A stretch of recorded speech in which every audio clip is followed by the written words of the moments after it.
My name's Irene Collins. I'm 25, and this isn't just a story about growing up, it's about inheritance, betrayal, and waking up to the kind of manipulation you never see coming until it's too late. My mom, Farah, was everything to me. She ran a small bakery in our hometown, nothing fancy, but built from the ground up with flour on her hands and fire in her soul.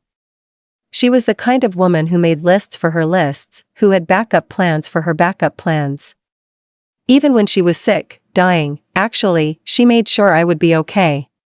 She left me the house and the bakery, all of it in my name. So you always have somewhere to come home to, she said. I thought that was the end of the hard part. I was wrong. Enter my dad, Dante Collins. The man who pieced out when I was 10 to find himself, which I guess meant remarrying some Botoxed yoga mom named Desi, and having another kid, Sandra, who was apparently everything I wasn't. I didn't hate them. Not then. They were polite at best, distant at worst. The kind of people who asked if you wanted to stay for dinner with that voice that really hoped you'd say no. But when Mom died, they showed up like some discount rescue team. Dad said he'd help me through it. Let us stay in the house while you're at college, he said. We'll keep it running. I was too broken to argue. Grief will do that to you, it makes you believe anyone who sticks around might actually care. But this wasn't about helping. Not really. It was about Desi planting her flag. And my dad? He let her. Told her the house was his, that he'd just let Mom live in it. That was the first lie. The first of many. But at the time, I didn't know. I went off to college thinking I still had a home. Thinking my mother's legacy was safe, spoiler, it wasn't. After the funeral, I was just empty. You think you'll cry, scream, break down, but I just went quiet. Like my whole body hit mute. That's when Dante showed up. My dad. The same man who bailed when I was 10 and started a whole new family like I was some failed draft pick. He showed up with Desi, his overly polished wife who always smelled like expensive lotion and condescension, and Sandra, their golden child who got everything I never did. He stood in my kitchen, the one my mom built with her own 2 hands, and said, "We'll help you through this, Em. Let us stay here. You go to college. We'll take care of the house." And God help me, I said yes. I didn't question it. I was drowning in grief. And they threw me what looked like a lifeline. I didn't realize it was a rope tied to a boulder. Desi wasted no time. She moved in like a queen claiming her castle. My mom's warm floral curtains? Gone. Replaced with cold, sterile grays. She reorganized the pantry, the living room, even my bedroom, which, get this, she converted into a storage room. Her exact words? You won't be needing this for a while anyway. Like I was a long-term Airbnb guest, not the actual owner, and while I was trying to survive my first year of college without the only person who ever truly saw me, they were back home, turning my house into something unrecognizable. Hosting dinner parties like they owned the place, changing the furniture, repainting walls. Every time I came back on break, it looked less like the house I grew up in and more like a freaking showroom for suburban mediocrity, but the worst part? Dante. He let her do it. No, he made it possible. He straight up told Desi that the house was his. Said he only let my mom live in it after the divorce out of pity. Pity. My mom paid the mortgage, built the bakery from scratch, and fought cancer with more grace than either of them ever managed to fake, and he called it pity. I didn't know any of this back then. I just thought I was being dramatic. Thought maybe I was the one struggling to adjust. But the truth was already rotting beneath the surface. I just hadn't smelled the stench yet. Coming home on break started to feel off. Like walking into a house that looked familiar but didn't feel like home anymore. At first, I brushed it off. Told myself I was just adjusting. But then Desi started turning on the sweet stepmom act, like she was auditioning for a Lifetime movie nobody asked for. She'd greet me with a smile that didn't quite reach her eyes and say things like, "Irene, I made your favorite, lasagna." I hope it's still your favorite. It's hard to keep track when people change so much. Cue tight-lipped grin and a weird glance at my clothes. She was always ready with compliments that felt like slaps. You're so brave to go out without makeup, Irene. That kind of confidence? Rare. Translation, you look like crap, but I'm pretending to admire it. Sandra wasn't far behind. At 10, she used to beg me to braid her hair. Now she'd giggle behind my back and call me that girl when talking to her friends. One second she'd ask me to help her with a school project, the next she'd roll her eyes like I was some tragic loser who overstayed her welcome. Honestly, she was like a Desi mini-me with braces and mood swings. And Dante? My dad? He was barely there. Always working. Always tired. Always conveniently unavailable when things got tense. But I caught snippets. One night, I overheard him mutter to Desi, "Just keep her happy until she moves out." That one sentence sat in my chest like concrete. So that's what I was to him? An obligation? A problem to be managed until I disappeared. They'd turned my mom's home into a stage set, and I was the clueless extra. Desi would parade me in front of her book club, smiling like we were so close. Irene's got such unique opinions, she'd say with a laugh, like I was some weird artifact she found in a thrift store. And the others? They'd nod, sip their wine, and pretend not to notice the tension hanging in the air. I started to feel like I was going crazy. Was I imagining it? Was I just sensitive? But no, deep down, I knew. I was being tolerated. Managed. Slowly erased. And everyone in that house was in on it. Graduation day was supposed to be the start of everything. I had my degree, a job offer back home, and this picture in my head of walking through the front door of my house, the one my mom left me, dropping my bags, and finally breathing again. Spoiler, that door didn't open. Literally, I rolled my suitcase up the front walk, stuck my key in the lock, and it didn't turn. I jiggled it. Tried again. Nothing. Confused, I knocked. And when Desi opened the door, the look on her face said it all, like she'd just caught a raccoon digging through her trash. "Irene," she said, blinking, her voice all faux surprise. "What are you doing here?" What was I doing there? I lived there. I wheeled my suitcase inside without waiting for an answer. Already getting that buzzing panic behind my eyes. The furniture was rearranged. My mom's rug was gone. And everything smelled like lavender cleaner and lies. Then Dante appeared. Of course. Mr. Conflict Avoidance himself, rubbing the back of his neck like he had a migraine and no clue why. "Let's talk in the office," he said. That room still had my mom's certificates on the wall. Still smelled like her lemon balm candles. And that's where my dad decided to drop the bomb. "Irene. I never told Desi the house was yours," he said. "I told her it was mine. That I let your mom stay here after the divorce. It just made things easier." I blinked. Once. Twice. Because my brain was rejecting the words like a bad file. "You lied to her. For 4 years. You let her think this was your house?" He shrugged. "I didn't think it would matter. You were at college. We needed a home." Need a home? So he just handed mine over? The house my mom built. The one she left for me. He acted like it was a coat he loaned out and forgot about. And Desi? She'd been living in it like a queen, hosting parties, playing house, raising her child in my home, and I was the one who needed to explain myself? That was the moment something inside me cracked. Because now I knew. This wasn't just carelessness. It was a con. And I was done playing along. After that ridiculous talk in the office, I made one mistake. I didn't leave immediately.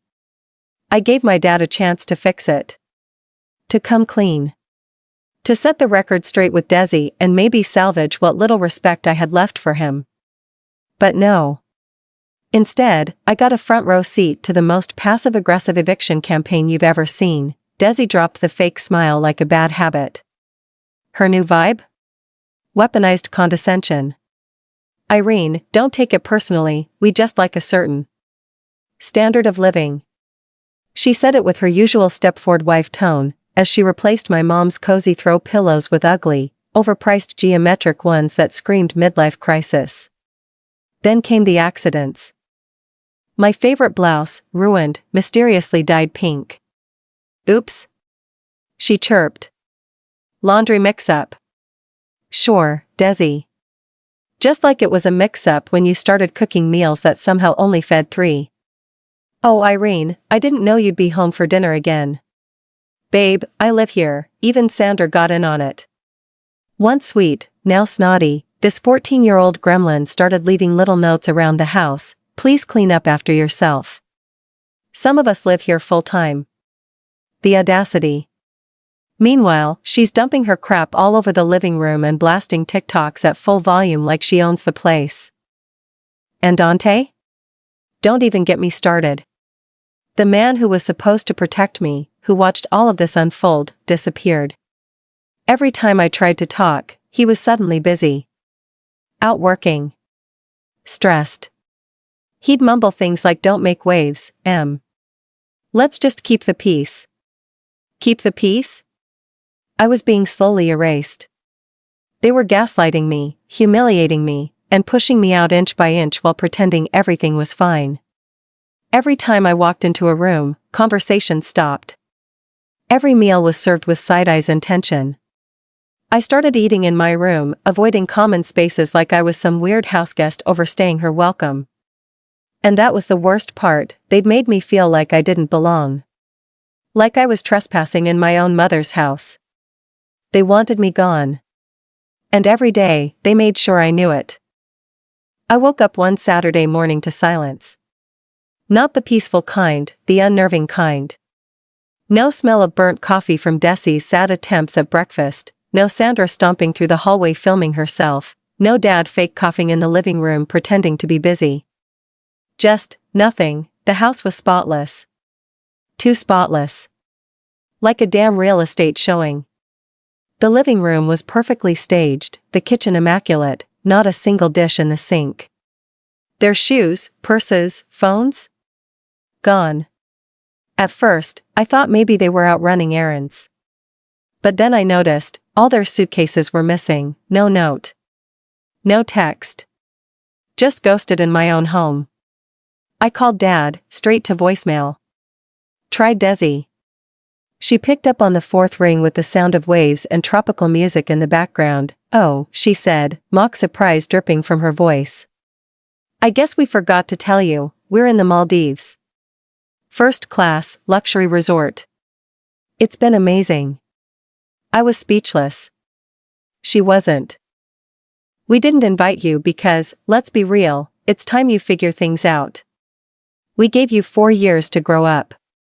You're not a child anymore, Irene. When we get back, you need to be gone. Gone? This woman had been squatting in my house, pretending it was hers, gaslighting me in my own kitchen, and now she was telling me to get out. Your father agrees with me, she added, like a dagger in my back. He's just too spineless to say it to your face. We've already blocked your number. Don't bother calling again. Click. And just like that, the line went dead. For about 5 seconds, I just stood there in my pajamas with my phone in my hand, my ears ringing. And then, something in me snapped. The sadness? Gone. The humiliation? Burned off in the fire building in my chest. You want me gone? I spent the entire day packing up every last one of their things. Desi's overpriced shoes. Sandra's ring light. My dad's stupid golf clubs. All of it, boxed, bagged, and shoved into the garage like yesterday's trash. And then I called a locksmith. New locks. New keys. New rules. This was my house. And I was done playing nice. They came back on a Friday. I'd just gotten off work, pulled into the driveway, and there they were, suitcases dumped on the front lawn like they were coming home from a spa weekend. Desi looked like she was ready to wage war. Dante had that pathetic "please don't make this harder than it has to be" look on his face. Sandra stood behind them, arms crossed, scowling like I'd just cancelled her Wi-Fi subscription. As I stepped out of my car, Desi launched into full meltdown mode. "How dare you change the locks?" she shrieked, stomping toward me like a reality TV villain mid-fight. "This is our house. You don't get to just throw us out." I didn't say a word. I walked right past her and up to the door. Calm. Cold. Holding the keys like a weapon, she followed, still shrieking. "This is illegal. We're calling the police." "You think you can just..." I turned. "No, Desi," I said. "This was never your house. It was never Dante's. It was mine. My mother left it to me. You've been living here because I let you." Desi froze. Her face went pale for a second, then red. She whirled on Dante. "Tell her she's lying." And Dante, pathetic, gutless Dante, finally mumbled, she's telling the truth." The look on Desi's face? Priceless. Betrayal, rage, confusion, all battling for dominance. "You lied to me?" she screamed at him. "You told me this house was yours. That you let her stay here out of pity." He didn't even respond. Just looked at the ground like it might open up and swallow him. Desi turned back to me, voice sickly sweet but dripping with venom. "Irene, sweetheart. Think of everything we've shared. Holidays. Dinners. We've been a family. You can't just..." "You didn't raise me," I said, cutting her off. "You erased me." Her face twisted. "You ungrateful little brat. After all we did for you?" I opened the door. "Your stuff is in the garage. Take it and go." "You'll regret this," she hissed. "Try me," I said, and shut the door in her face. I watched them from the window, arguing, yelling, loading their car with boxes. Desi screamed. Sandra cried. Dante looked like a deflated balloon. Me? I sat on the couch and exhaled. For the first time in years, the house was mine again, and it was finally quiet. The sound of the door clicking shut behind me was better than therapy. No screaming. No fake apologies. No guilt-tripping speeches about family from people who treated me like a stray dog they let sleep on the porch. Just the satisfying thunk of the lock sliding into place. Outside, it was chaos. Desi was pacing the driveway, yelling at Dante, her hands flailing like she was auditioning for a soap opera. Sandra was crying, loud, dramatic sobs that I might have felt bad about, if I hadn't just been publicly ambushed and emotionally evicted in my own house a week earlier. Dante stood there with his arms folded, staring at the ground like if he avoided eye contact long enough, he could just disappear. They fought. Loudly. For a while, then, one by one, they shoved their boxes into the trunk. Desi kicked one of the suitcases so hard I heard it hit the bumper. She looked like she was moments away from throwing herself onto the hood and wailing like a banshee. Honestly? I wish she had. Would have made a great clip. And then, they left. Just like that, the car rolled down the street. And with it went the lies, the guilt, the fake affection, the manipulation, and every ounce of weight they'd dumped on me. For the first time in years, the house was quiet. Not the uneasy, tiptoe around everyone kind of quiet. No real quiet. Peaceful. I walked through the house like I was seeing it for the first time in forever. Every room felt different, lighter. Safer. Like the walls had been holding their breath this whole time and could finally exhale. No more Sandra's eye rolls. No more Desi rearranging things I didn't ask her to touch. No more Dante's weak excuses and cowardly silence. Just me. And the house my mother built. The house she left for me. It was finally empty of everyone who didn't belong. And it finally felt like home again.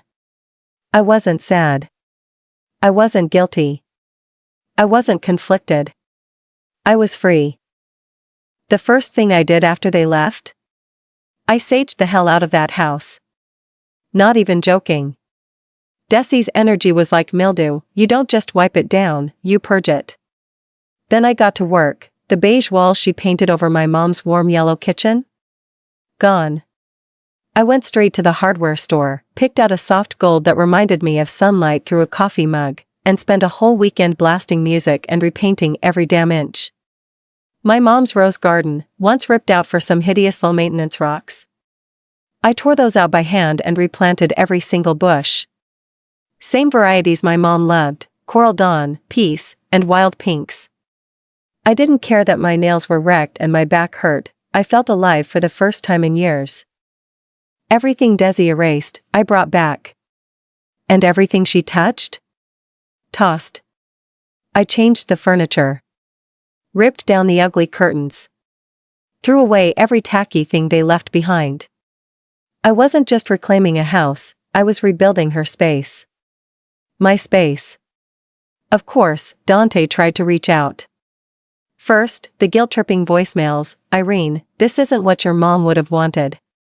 Then the pitiful texts, I just want to talk. No, Dante. You wanted peace built on silence. On lies. And I'm not that girl anymore. I blocked every number. If you helped cover up a lie for 4 years, let a woman gaslight and humiliate your daughter in her own home, and only spoke up when it was convenient? You're not family. You're a ghost with a voicemail box. And I don't owe you a damn thing. Instead, I focused on the life I wanted. My job? Thriving. Turns out, when you're not constantly walking on eggshells in your own house, you actually have energy for success. And the bakery? I reopened it. New sign. New ovens. Same recipes. Same spirit. It smells like cinnamon and fresh hope now. And every customer that walks through those doors? They're not just buying bread. They're tasting a legacy. My mother built it. I rebuilt it. This time, no one's stealing it from me. I walk through the house now and it feels like mine. Not because the paperwork says so, but because I fought for it. Every brush stroke on the wall, every rose in the garden, every scent floating from the bakery oven, this isn't just where I live. It's who I am. They tried to erase me. But I reclaimed every corner they touched. Every lie they told, I peeled it off like old wallpaper. My mother didn't just leave me a house or recipes, she left me a blueprint for survival. A map for how to build something from the ground up, even when everything around you is trying to collapse. The house? It blooms. It sings again. Not with noise, but with silence. The kind of silence that holds peace. That holds power. The bakery? It thrives. People come in for the food, but they stay because they feel something real. And I know she'd be proud. I see her in the details. In the handwritten notes she left in old cookbooks. In the smell of honey wheat rising in the oven. In me. I'm not just living in her legacy anymore. I'm building my own. And this time, no one else gets a say. What did I learn from all this? That not everyone who says family acts like it. That some people will smile while cutting you out of your own life, and expect you to thank them for it. That staying quiet to keep the peace only protects the people who benefit from your silence. I learned that shutting the door isn't always petty, it's necessary. My advice? Don't ignore the red flags just because they're wrapped in family ties. Don't let people guilt you into giving away what you've earned, what you've survived for. And if someone ever tries to erase your worth in your own damn story, rewrite it, louder, stronger, and without them in it. Now I want to hear from you. Have you ever had to take your power back? Been pushed out by people who swore they cared? Did you ever feel like you had to choose between your peace and their approval? Tell me your story in the comments. I'm listening, and thank you. Seriously. For listening to mine.